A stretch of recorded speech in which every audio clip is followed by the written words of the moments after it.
Today we will be looking at 4 horrifying cave diving stories where everything went terribly wrong. In the first story, 2 experienced friends descend into Norway's remote Shadowstone cave, a place whispered about for its deadly currents and haunting isolation. What begins as a calculated dive into a vast underground lake slowly unravels into a nightmare. The Lost Diver of Shadowstone Cave, October 10th, 2022, Norway. 2 friends, Martin and Liam, eagerly prepared for a caving expedition they had been planning for months. The anticipation had been building for weeks. The 2 adventurers, both experienced divers, had their sights set on Shadowstone Cave, a notorious and little-explored cavern deep within Norway's isolated wilderness. Its entrance was shrouded in mystery, with a reputation for treacherous waters and deadly currents. Martin, 28, was a seasoned cave diver with years of experience under his belt. His diving record was flawless, having navigated the darkest, most dangerous cave systems in Europe. Liam, 25, though younger and less experienced, had proven himself on previous expeditions. His enthusiasm and sharp learning ability were his greatest assets. Together, they felt ready to tackle anything the cave could throw at them, or so they thought. On the morning of October 10th, the day they'd been waiting for finally arrived. The weather was unpredictable. The sky was overcast, and light rain fell intermittently. Despite the weather, the 2 friends made their way to the cave, eager to face the unknown. The mouth of the cave, hidden beneath a tangle of trees, was a narrow slit in the rock, barely wide enough for a single person to squeeze through. They were fully prepared, or so they thought. Martin had meticulously planned the dive, double-checking all their gear and supplies. They were carrying rebreathers, wetsuits, ropes, and safety equipment. But the damp, cold air around them seemed to be a warning they chose to ignore. "Ready?" Martin asked, looking over at Liam, who was already preparing his climbing harness. Liam smiled. "Always." As they rigged the ropes and checked their gear one final time, the sound of water cascading from deeper within the cave echoed around them. They glanced at each other and exchanged a nervous chuckle. Little did they know, the cave would become a relentless battle against both nature and their own fears. The entrance to Shadowstone Cave was deceptively simple, but the moment they crawled through the narrow opening, they knew they were entering something far darker. The passage was tight, forcing them to move slowly as they adjusted their gear. The air inside was thick with moisture, and the faint glow of their headlamps illuminated the jagged walls, reflecting the small droplets of water that clung to the stone. They swam through narrow tunnels, feeling the sharp sting of cold water seeping into their wetsuits. The path quickly descended into a large underwater chamber that stretched out before them like a vast, unknown world. The walls were smooth and polished, with veins of dark minerals running through the rock, and the water was an eerie shade of green. It was beautiful, almost hypnotic, but the deeper they ventured, the more unsettled they became. The silence of the cave was overpowering, broken only by the sound of their breathing and the occasional drip of water. The air felt dense, as though the cave itself was closing in around them. "We should head down to the main chamber," Martin said, his voice steady but laced with uncertainty. Liam nodded, following close behind. But as they swam deeper into the cave, the water grew colder. The current picked up, and their movements became more sluggish. The chill in the water began to gnaw at their bones, and despite the wetsuits, both of them started to feel the weight of the cold. "I don't like this," Liam muttered, rubbing his arms in an attempt to warm up. Martin glanced back at him, his expression unreadable. "It's fine, we're almost there." After about an hour of navigating the increasingly narrow and winding passages, they reached the main chamber, a vast, flooded space with towering columns of rock. The water here was deeper and more treacherous, and their lights barely pierced the darkness. The walls seemed to close in on them, and the air felt even heavier. "Something's off," Liam whispered, scanning the shadows that stretched endlessly in all directions. Martin's light flickered, casting long, distorted shadows across the chamber. The temperature seemed to drop even further, and the current was now strong enough to pull them deeper into the cave. "Just a little further," Martin said, his voice barely audible over the roar of the water. They pressed on, following the submerged path. But then, it happened. A loud crack echoed from somewhere deeper in the cave, the sound reverberating through the water. The walls trembled slightly, and the ground beneath their feet shifted. Liam froze. "What the hell was that?" Martin didn't answer. Instead, he motioned for Liam to follow as he swam toward the next passage. But something was wrong. There was a whisper, faint but unmistakable. A voice, barely audible, drifting through the water. They couldn't understand the words, but it was there, calling to them. Liam shook his head. "This is bad. We should turn back." But Martin, driven by the need to explore, ignored him. He continued to swim deeper, undeterred by the growing unease. The voice grew louder, clearer, but still unrecognizable. As they moved forward, the water began to change again. It was no longer the cool, clear water they had started with. Now, the water was dark, almost black. The visibility dropped to almost zero. They had no idea how deep they had gone, and the feeling of isolation was overwhelming. They reached another chamber, but this one was different. The air was thick with a strange, oppressive energy, and the water seemed to pulse with an unnatural rhythm. As they looked around, the walls of the cavern seemed to move, their shapes warping and shifting as if the very stone was alive.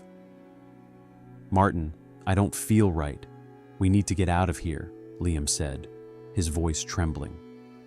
Martin paused, glancing around, but the pull of curiosity was stronger than the growing sense of danger. "Just a little further. We're so close to discovering what lies beyond." But as he spoke, the water began to swirl.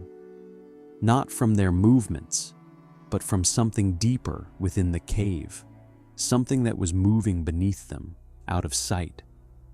The current intensified, dragging them further into the dark recesses of the cave. Suddenly, the lights went out. It was as if the cave had swallowed their light. Panic set in as the blackness enveloped them.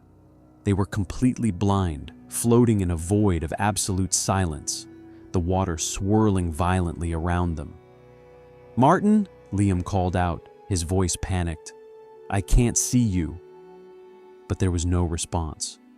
It was as if Martin had disappeared into the cave's depths. Liam tried to swim in the direction they had come from, but the current was now impossibly strong. It was pulling him further into the cave. The whispering grew louder, more urgent, as if something was calling to him, pulling him deeper. Frantic, Liam reached for his emergency light, but before he could turn it on, he felt a cold, wet hand wrap around his wrist. It was Martin, but he wasn't the same. His eyes were wide, unblinking, and his skin was a sickly shade of gray. His body was stiff, and he was barely able to speak. "Liam, get out!" Martin gasped, his voice barely audible over the current. Liam tried to pull away, but Martin's grip was vice-like. "We have to go back, now!" With all the strength he had left, Liam yanked himself free, managing to escape the suffocating grasp of his friend. The water seemed to fight him every step of the way, dragging him deeper into the darkness. He swam, blindly, terrified of what might be behind him. Finally, after what felt like an eternity, Liam broke through to the surface, gasping for air. Liam was found by rescue teams hours later, disoriented and barely conscious. The search for Martin was extensive, but the team was unable to find any trace of him. The cave system, once considered a place for adventure, was sealed off and declared dangerous. To this day, no one knows what happened in the depths of Shadowstone Cave. The whispers still echo in the dark waters, and the cave remains a chilling reminder of the dangers lurking beneath the surface. In the second story, a team of expert divers enters New Mexico's infamous Hollow Falls Cave, a maze of deadly twists and crushing tight spaces. When one of them pushes too far into a narrow crevice, he gets trapped, and the clock starts ticking. With rising water and no clear way out, will they get him back, or will the cave take another life? For Tom Rojas, cave diving was a passion, a 29-year-old experienced caver who had spent most of his adult life exploring the deepest and most dangerous caves across North America. Tom had always believed that with the right equipment, preparation, and experience, no cave would ever defeat him. However, the events of August 3rd, 2020 would prove him wrong in the most tragic of ways. Tom was joined on this dive by his two best friends and fellow cave divers, Eric Lawson, a 30-year-old seasoned spelunker, and Bridget Albright, a 27-year-old geologist with an impressive background in cave mapping. They had been preparing for months for this dive into Hollow Falls Cave, a notoriously tight and winding cave system located in the foothills of the New Mexico desert. The cave itself had long been an enigma in the local caving community. It wasn't particularly deep, but its twisting, narrow passages, combined with unpredictable water levels, made it a challenge that only the most skilled divers attempted. There had been rumors of others getting stuck in the deeper, tighter passages, but Tom wasn't one to back down from a challenge. By early afternoon on August 3rd, the trio had descended into the cave, equipped with wetsuits, rebreathers, and ropes. The opening to Hollow Falls Cave was hidden beneath a thick curtain of vines, leading into a small underground river that snaked through the dark cavern. The water was cold but manageable, and the group had made their way through the initial chambers without issue. The deeper they went, the narrower the passages became. At first, the group took their time, exploring the underwater tunnels and marveling at the intricate rock formations. But as they ventured further into the cave, they reached a section known as the Tunnel of Echoes, a claustrophobic squeeze that required divers to contort their bodies to make their way through. It was a challenge that had led to a few close calls over the years, but Tom felt confident. The passage opened up into a wider chamber, which was when disaster struck. The team had been moving slowly, taking great care to navigate each narrow passage and avoid dislodging any rocks.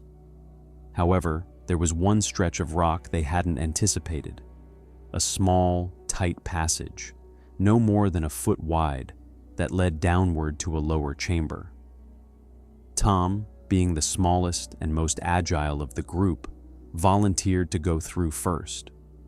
With his rebreather attached securely to his back and his rope tied off, he crawled into the narrow opening, the walls pressing tightly against his body as he slowly made his way down. The passage was challenging, but Tom had faced tougher before. He pushed forward, inch by inch, but as he reached the tightest part of the passage, Tom felt a sudden shift. His body was wedged, and he couldn't move. Panic set in as he realized that the space was too tight to reverse, and the pressure against his chest was suffocating. His breathing became shallow, his heart racing as the weight of the situation set in.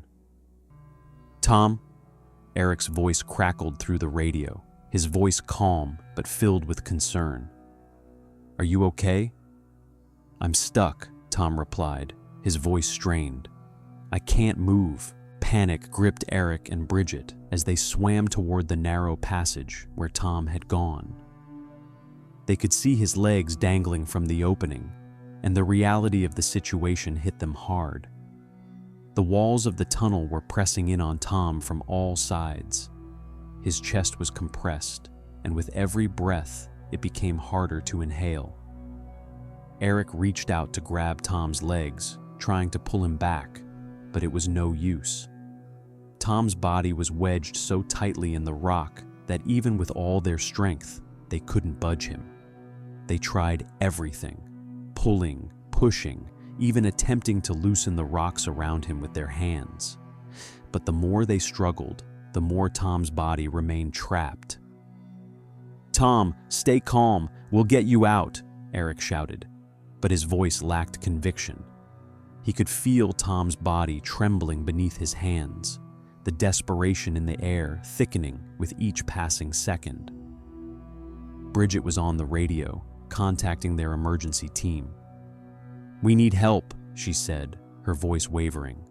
"Tom's stuck in a narrow passage. We can't free him." Minutes felt like hours as the team worked desperately to try and free Tom. They attempted every possible maneuver, but nothing worked. They even tried using their ropes and carabiners to create leverage, but every attempt was futile. Tom's body remained wedged, his breath becoming more labored with each passing moment. As the hours passed, the situation grew more dire. Tom's breathing was shallow, his body growing colder as the water continued to press against him. Despite their best efforts, they couldn't break him free. The cold of the cave, the pressure on his chest, and the relentless weight of the rocks closing in on him were beginning to take their toll. "Eric, I can't breathe. It's getting harder," Tom gasped. His voice was weak, and the desperation in his words cut through their hearts. "We're almost there, Tom. Just hold on," Eric said, his voice breaking. But deep down, he knew the situation was slipping out of their control. The rescue team arrived hours later, but by the time they reached the cave, the passage had become even more treacherous. The time spent trying to free Tom had caused the water levels to rise, and the air had become colder, more suffocating. As the rescue team worked frantically to free Tom, they could see that his body had started to shut down. The effects of hypothermia had taken hold, and he was slipping in and out of consciousness. His chest barely rose with each breath, and his eyes had started to glaze over. "We've got to get him out now!" one of the rescuers shouted, his voice filled with panic. Despite their best efforts, it was too late. Tom's body, trapped in the crevice, was beyond saving. The final blow came when the rescuers managed to pull his body free, only to find that the pressure and lack of oxygen had caused him to pass out. His heart had stopped beating by the time they finally got him to the surface. Tom's tragic end in the cold waters of the Hollow Falls Cave was a devastating reminder of how even the most experienced cave divers can become victims of the very dangers they seek to conquer. The tight squeeze, the cold, the pressure, all contributed to his demise. Eric and Bridget were left heartbroken. Despite their best efforts to save their friend, nothing could stop the inevitable. In the aftermath, the cave was sealed off to prevent any further tragedies. The loss of Tom was a somber moment in the caving community, and it served as a tragic lesson about the unforgiving nature of caves. Tom's memory lives on through the warnings passed on to others about the importance of preparation, of respecting the power of the earth, and the understanding that in certain situations, even the best efforts aren't enough. In the third story, an elite team of divers ventures into Norway's Silent Depths cave, an uncharted abyss where sound seems to vanish and strange formations hint at something ancient beneath the rock. When one of them becomes trapped in a narrow passage, Panic sets in and time runs out fast. But as silence tightens around them, they begin to wonder, is it just the cave or something else keeping them from escaping? The Abyss of Silence, February 25th, 2021, Silent Depths Cave, Norway. There was a certain thrill that came with exploring caves that no one had ever entered before. Thomas Anderson, a 34-year-old cave diver, had spent years on the front lines of exploration, venturing into some of the most perilous underwater caves on the planet. His reputation as a calm, calculated diver had earned him respect among his peers, and there wasn't a single cave system in Europe that he hadn't explored or mapped. But when he heard about Silent Depths Cave, located deep in the rugged Norwegian mountains, something about it called to him. It was a cave shrouded in mystery, a place where few had dared to venture, even fewer to return from. There were whispers in the local community about strange occurrences, the eerie silence that filled the cave, and the chilling history of explorers who had gone in, only to be swallowed by the depths. Despite the warnings, Thomas wasn't one to back down. In late February 2021, he gathered a team of 3 experienced divers, his best friend, Luke Dawson, a seasoned caver and survival expert, Hannah Meyer, a young but gifted diver with a passion for mapping unknown cave systems, and Marcus Viken, a geologist whose expertise in underground rock formations had been invaluable in the past. The team was excited but cautious. They had all heard the rumors of strange echoes that reverberated through the tunnels, of divers who had vanished without a trace. But they were prepared. They had all the necessary gear, and the plan was simple: explore the untouched parts of Silent Depths Cave, map the system, and return to the surface safely. The morning was overcast when they arrived at the cave entrance, and the air was heavy with the promise of snow. The entrance to Silent Depths was hidden beneath a dense thicket of trees, nestled in a secluded valley. The ground around them was frozen, and the silence of the area was oppressive, as if the world was holding its breath. They rigged their gear and entered the cave through a narrow fissure in the rock, which quickly widened into a dark, submerged tunnel. The cold water bit into their skin as they swam deeper, and the farther they went, the thicker the air became, damp and oppressive. They made their way through winding corridors, passing through narrow openings and under massive stone arches, each turn taking them further into the heart of the cave. The water was a murky green, almost black in places, and their lights barely penetrated the darkness. The silence was unnerving, with only the sound of their breathing and the occasional drip of water echoing through the tunnels. But the deeper they swam, the more uneasy Thomas became. The silence wasn't just an absence of sound. It felt like a presence, an oppressive weight that pressed down on them with every breath. As they ventured further into the cave, they came across a section that opened up into a vast underwater chamber. The walls were slick with moisture, and strange, twisted formations of rock rose from the floor like the fingers of some ancient creature. This was the heart of Silent Depths, the place no one had ventured before. "We've reached the main chamber," Marcus said, shining his light across the cavernous space.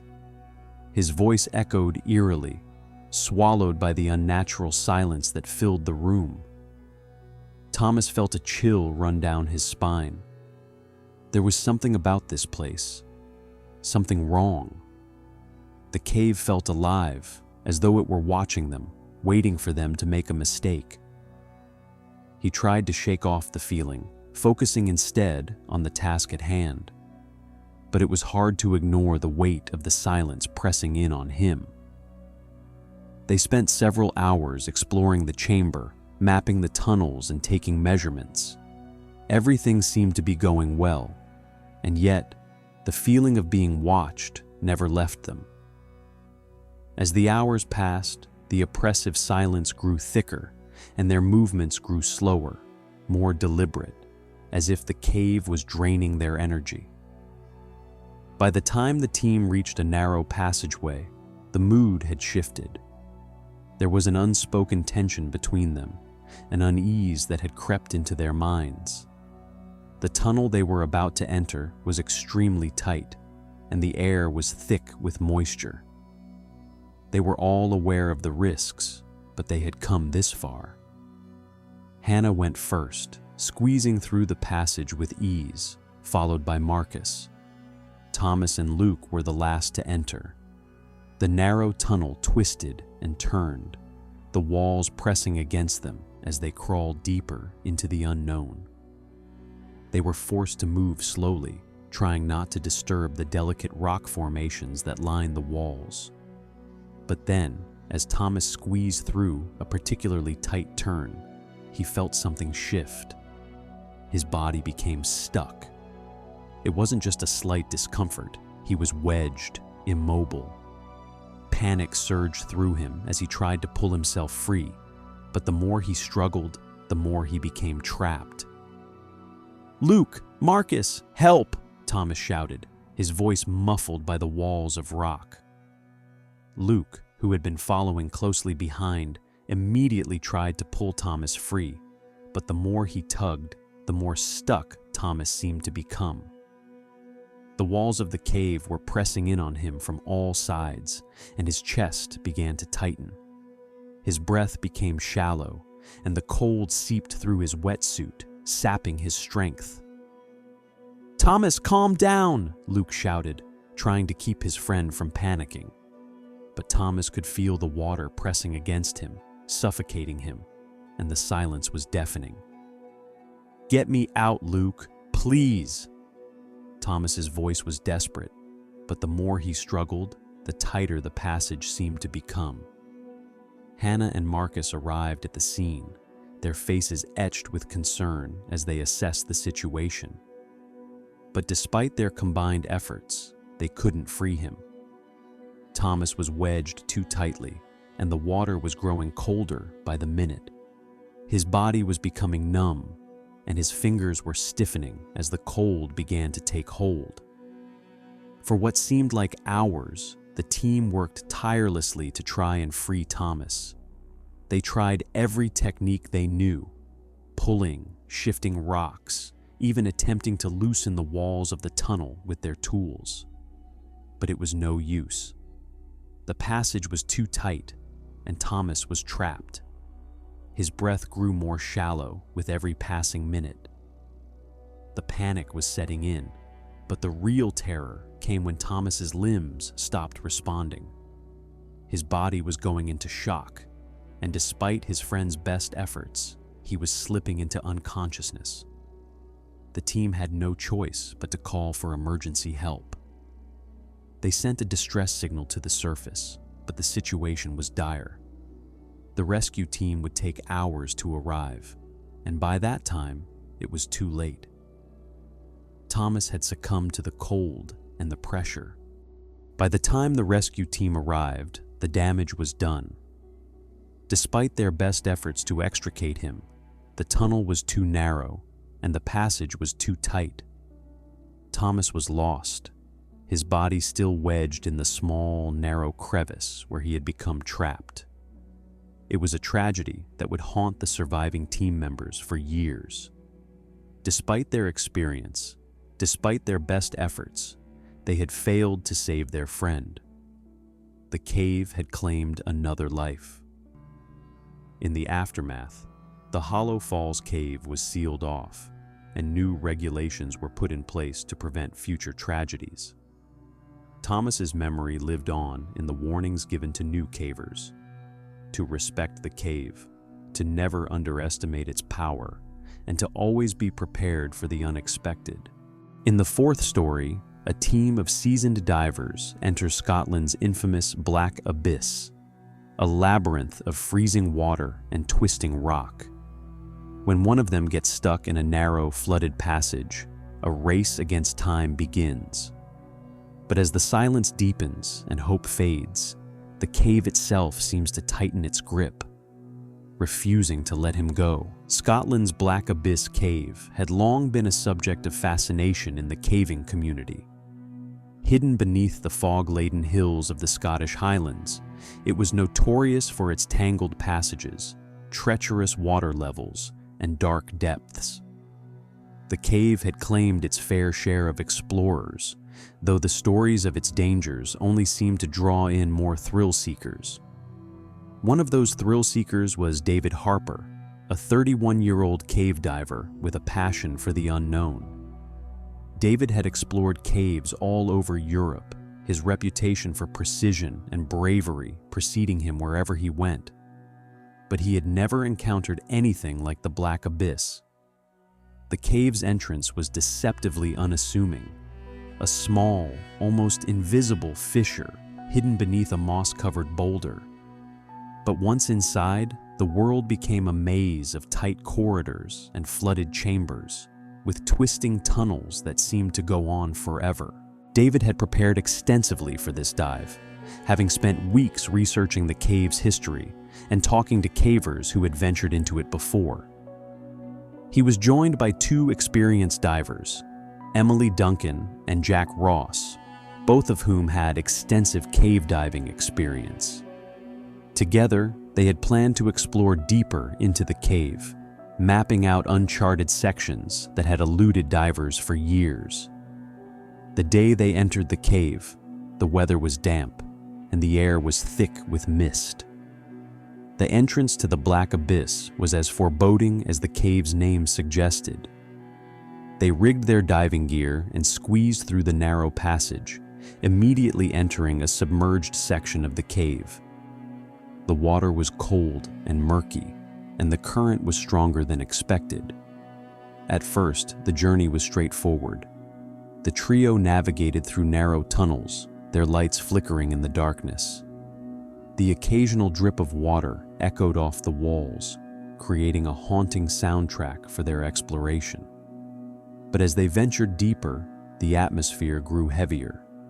The walls began to close in around them, and the cold was almost unbearable. Every breath felt like it could be their last. Emily, the youngest of the group, shivered despite her wetsuit. "This is starting to feel wrong," she said, her voice shaky. David, always the optimist, reassured her. "We're fine. This is just part of the adventure." But deep down, even David could feel the weight of the cave pressing on them. There was something about the Black Abyss that felt different, a presence that made the hairs on the back of his neck stand up. He dismissed the feeling as just nerves. After all, they had trained for this. They had prepared for the worst. But sometimes, no amount of preparation is enough. Several hours into the dive, they reached a section of the cave known as the Squeeze, a narrow passage that had stymied even the most experienced divers. The walls were barely wide enough for a diver to slip through, and the water level here was dangerously high. The three of them stopped to assess the situation. The passage ahead was tight, the only way forward being through a submerged hole in the rock. David went first. He knew that if anyone was going to get through, it would have to be him. With careful precision, he slid his body into the tight crevice. His rebreather scraped against the walls as he maneuvered through the opening. The water around him was thick, and each movement was met with resistance. He felt his body slipping further into the narrow passage, but the deeper he went, the more the walls pressed against him. "David," Emily's voice crackled through the radio. "How's it looking?" David paused, trying to push through the final stretch. "It's tight, but I think I can make it," he replied. But even as the words left his mouth, he felt something shift, a sudden pressure against his chest, a feeling of being trapped. It was then that he realized he had made a fatal mistake. The passage was narrowing, and he couldn't move forward. Panic began to creep into his mind as he tried to pull himself free. His body was wedged too tightly. No matter how hard he pushed, his limbs couldn't move. The weight of the water around him made it worse. He was stuck. Emily and Jack quickly swam through the tight passage to assist him, their lights illuminating the water around them. They tried to reach David's arms, but the space was too narrow for all three of them to fit. Emily's hands trembled as she grabbed hold of David's legs, pulling, but nothing happened. David was trapped, his body wedged tightly in the passage. His breath was ragged, his chest tightening as panic set in. "David, hold on," Jack called out, his voice strained. "We're going to get you out." But as the minutes passed, the situation grew worse. The water level continued to rise, and the air supply was quickly running out. David's movements became sluggish, his limbs heavy. Hypothermia was setting in, and his body began to stiffen from the cold. Despite all their efforts, they couldn't free him. They tried everything, using ropes, trying to loosen the rocks around him, even attempting to shift the walls of the passage. But David's body remained stuck. Time was running out. The darkness of the cave seemed to swallow them whole, and the oppressive silence was suffocating. They had no choice but to call for help. Rescue teams were dispatched, but they were hours away. As the water rose, David's strength began to fade. The weight of his body pressing against the walls made every breath a struggle, each inhale harder than the last. David's final moments were filled with desperation. He tried to move, but his body was too stiff, too trapped. Emily and Jack, helpless, could only watch as their friend fought to breathe. He was fading, slipping away. By the time the rescue team arrived, it was too late. They could only retrieve David's body, still wedged in the tight passage where he had become trapped. The team had no choice but to declare the mission a failure. The loss of David Harper was a tragedy that rocked the caving community. Despite his experience, the unforgiving nature of the Black Abyss cave had claimed him. The investigation into the incident revealed the factors that contributed to his tragic death: the tightness of the passage, the rising water levels, and the quick onset of hypothermia. But in the end, it was the cave itself, its silent, suffocating embrace, that had taken David's life. The Black Abyss remained a dangerous and unexplored part of the cave system. New divers were warned of the risks, but the lure of the unknown continued to draw people in. For Emily and Jack, the loss of their friend haunted them forever. They returned to the cave months later to honor David's memory, but they never ventured past the entrance again. The Black Abyss had claimed its victim, and its silence remained unbroken. This story focuses on the tragic end of a cave diver stuck in a tight passage, with his attempts to escape proving futile. Despite the efforts of his friends and the arrival of rescuers, it becomes a somber tale of what happens when a single mistake or an unforeseen obstacle can lead to a devastating outcome. You've heard the four main stories, but now here are 3 terrifying bonus tales that go even deeper into the darkness. In the first bonus story, 2 divers enter Norway's Whirlpool Cave, drawn by the promise of unmapped chambers beneath the ice. But what begins as a careful descent turns to chaos as a mysterious current grabs hold and won't let go. When the cave starts pulling them deeper, one vanishes, and the other realizes this current doesn't just move, it hunts. Cave diving was never a sport for the faint of heart. It was for those who sought to push their limits, to test themselves against the deepest, most unforgiving places on Earth. Mark Bennett, a 29-year-old seasoned cave diver, had long thrived on this thrill. His reputation was built on his calm under pressure, his meticulous preparation, and his unwavering belief that no cave would ever be his undoing. But the Whirlpool Cave, located beneath the icy mountains of Norway, would be the place that shattered that belief forever. Mark had heard the whispers, the stories of divers who had entered the cave only to vanish without a trace. Local cavers spoke of powerful underwater currents, strange anomalies, and an overwhelming sense of being watched. Despite the warnings, Mark felt an undeniable pull toward the cave, as if it were calling to him. The temptation of exploring an uncharted section, one that no diver had yet mapped, was too strong to resist. He wasn't alone, of course. Mark was joined by his dive partner, Elena, a 32-year-old cave diver with a reputation for her precision and calculated approach. Together, they planned to map the unexplored chambers of Whirlpool Cave, certain that they had what it took to overcome its challenges.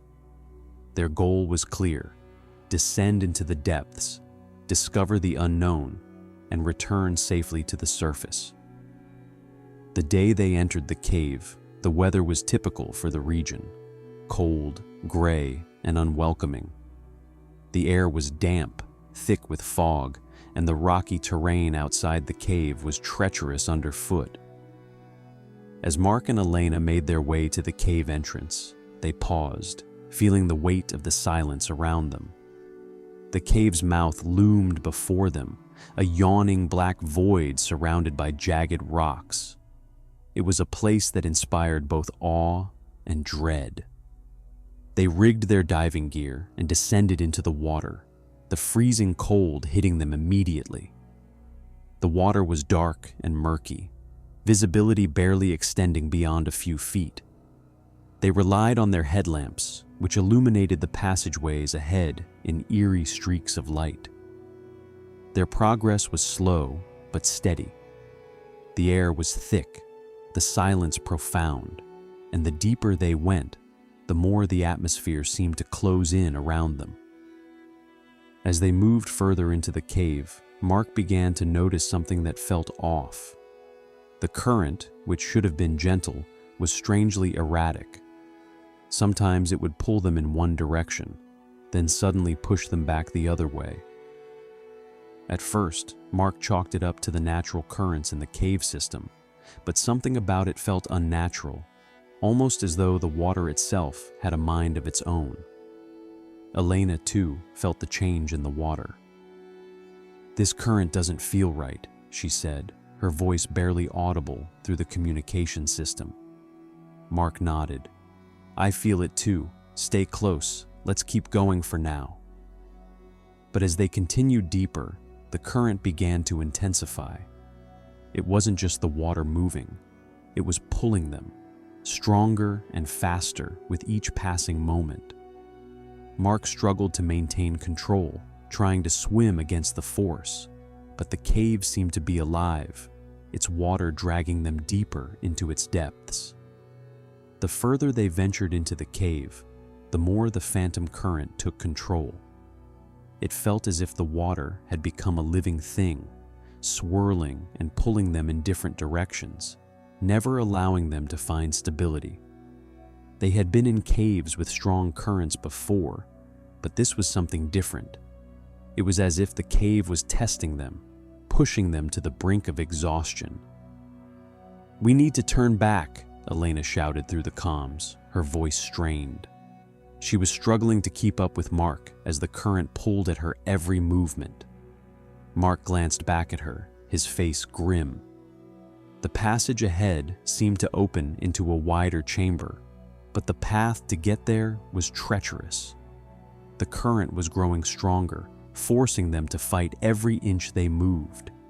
They had no choice but to continue.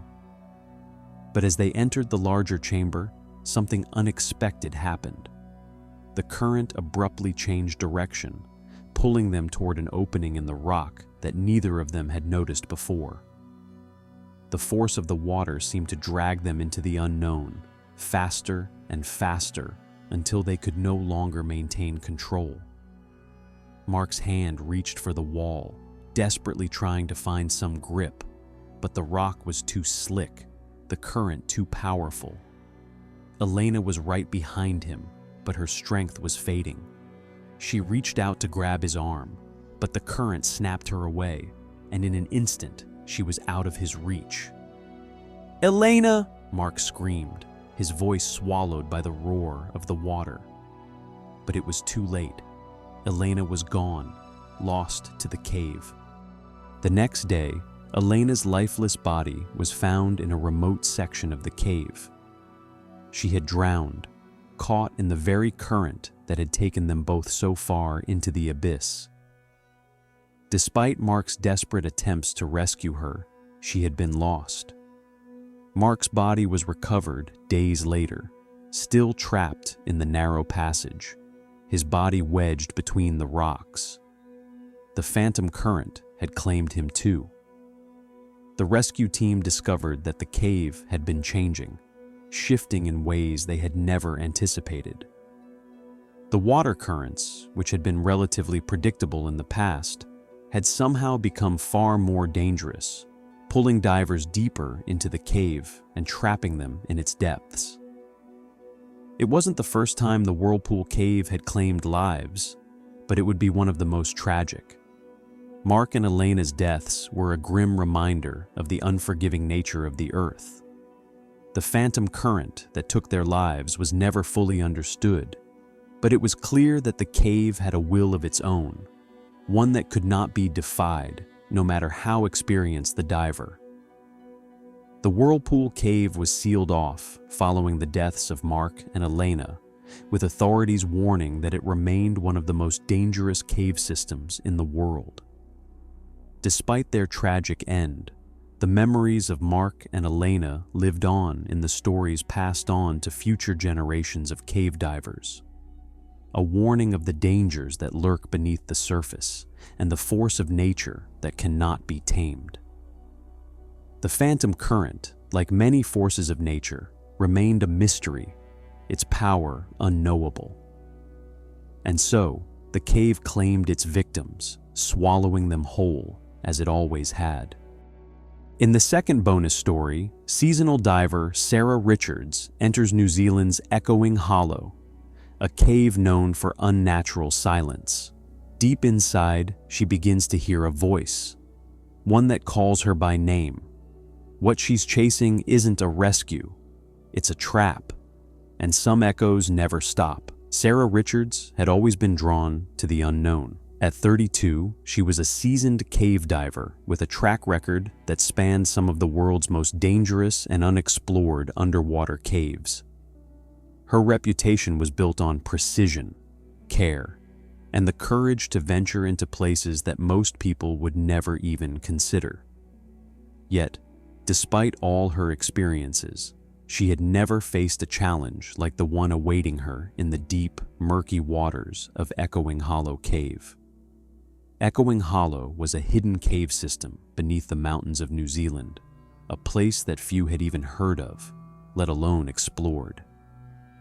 Local legend spoke of the cave's eerie silence, a silence so profound it could distort time and play tricks on the mind. The entrance was a hidden crevice, barely noticeable to the untrained eye, and its flooded chambers stretched deeper than any diver had dared to go. Sarah had heard whispers of a diver who had gone missing here many years ago, but the disappearance had faded into the background of local folklore. In recent months, Sarah had become obsessed with finding the final unexplored section of Echoing Hollow. The cave system was far from mapped, and the possibility of discovering an entirely new passage consumed her. So, on September 15th, armed with her dive gear and a sense of invincibility, Sarah set out alone. She was confident that her experience would carry her through whatever challenges the cave could throw at her. The entrance to the cave was hidden beneath a dense canopy of trees, deep in the forest. Sarah's footfalls echoed off the rocks as she made her way to the crevice that would lead her into the darkness. She checked her equipment one last time: wetsuit, rebreather, light system, and dive computer. She made sure everything was securely in place, then took a deep breath before crawling through the narrow fissure that marked the cave's entrance. The moment she submerged into the water, the temperature shifted. The cold, black waters of Echoing Hollow greeted her, and she felt the familiar rush of adrenaline. The water was freezing, and the darkness around her was absolute, but Sarah welcomed the challenge. She was a pro at navigating through flooded caverns, and this was just another opportunity to prove herself. Her dive was flawless. She swam through tight, winding tunnels, feeling her way through the murky water. She occasionally paused to mark her progress, checking her dive computer to ensure she was on course. Everything seemed normal, almost too normal. But Sarah knew better than to let her guard down. After about an hour of swimming deeper into the cave, Sarah arrived at a wide, open chamber. The air was thick with moisture, and the oppressive silence of the cave seemed to hang in the water like a heavy fog. There was no sound other than the rhythmic swish of her fins and the bubbles from her breathing.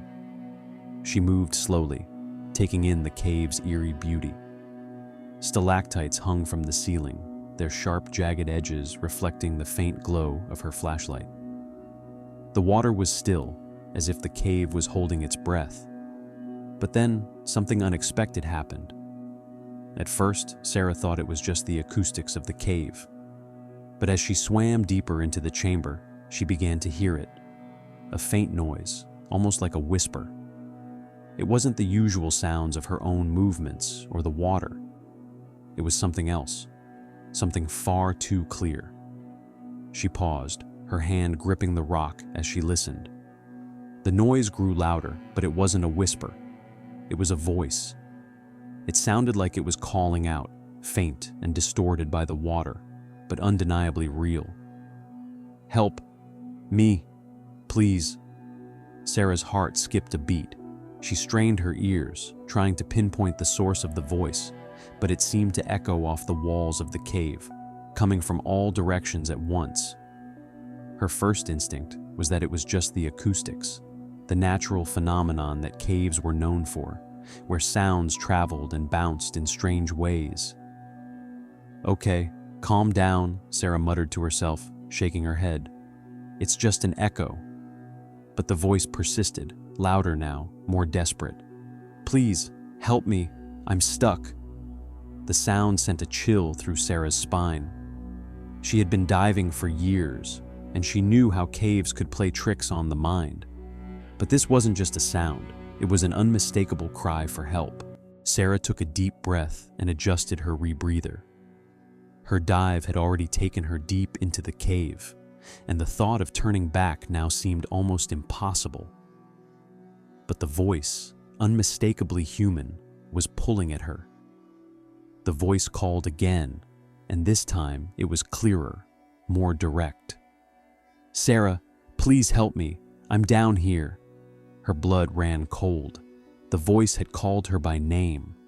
Suddenly, all the stories she had heard about missing divers and Echoing Hollow flooded back into her mind. Could it be? Could it be that the cave was playing tricks on her, using the voices of the lost to lure her deeper into its clutches? Or was there really someone down here, someone who had been lost in these depths for years, their body still waiting to be found? Sarah tried to steady her breathing, her heart pounding. She couldn't shake the feeling that she was being watched. The silence of the cave pressed in on her, and the voice, or whatever it was growing louder, closer. Without thinking, she began swimming toward the source of the voice. Her lights barely penetrated the water as she followed the sound. She moved through narrow tunnels, her mind racing. Her pulse quickened, and her hands trembled as she gripped the rocks, trying to navigate through the murky water. The voice called to her again, But this time, it was different. "Come closer. You have to see what lies beneath." It was no longer a plea for help. It was an invitation, or perhaps a warning. Sarah didn't know what to think. Her instincts told her to turn back, but something deeper drove her forward. She couldn't shake the thought that she was on the verge of discovering something that no one had ever seen before. As Sarah continued to follow the voice, she eventually reached a section of the cave that she hadn't mapped before. The passage was narrow, barely wide enough to fit through, and the water was rising rapidly. Her dive computer flashed an alert, indicating dangerously low air levels. She was too deep now to turn back, and she knew it. There was no easy way out. But then, as she squeezed through the narrow tunnel, something happened. The water grew cold, colder than it had been before. She felt the temperature shift, like a cold hand wrapping around her heart. Her vision blurred as the cold seeped into her limbs. Her breathing became labored, and the water began to feel heavier. Suddenly, she couldn't move. She was stuck, not in a crevice, not trapped by rocks or debris, but by something far worse. The very air around her seemed to compress. She was surrounded by water, but the weight of the cave pressed in on her chest, immobilizing her. Panic set in. Her limbs stiffened, and the voice came again, louder, almost mocking. "You should never have come. Now you'll join us." Her light flickered as the cold seeped further into her body. Desperation surged as she struggled against the weight of the cave, but no matter how hard she fought, she couldn't move. The voice, now clear and unmistakable, whispered once more, "The echo is yours now, forever." Rescue teams were dispatched after Sarah's last transmission, but when they reached the cave days later, they found no trace of her, no body, no evidence of the tragic end that had claimed her. All they found were her equipment, abandoned at the entrance, and the echoes that filled the cave, an eternal reminder of her final descent. The cave, it seemed, had claimed another diver, and the lost echoes of Sarah Richards remained within the walls of the Cavern of Lost Echoes, where the voices of the past still whispered through the tunnels, waiting for the next to come.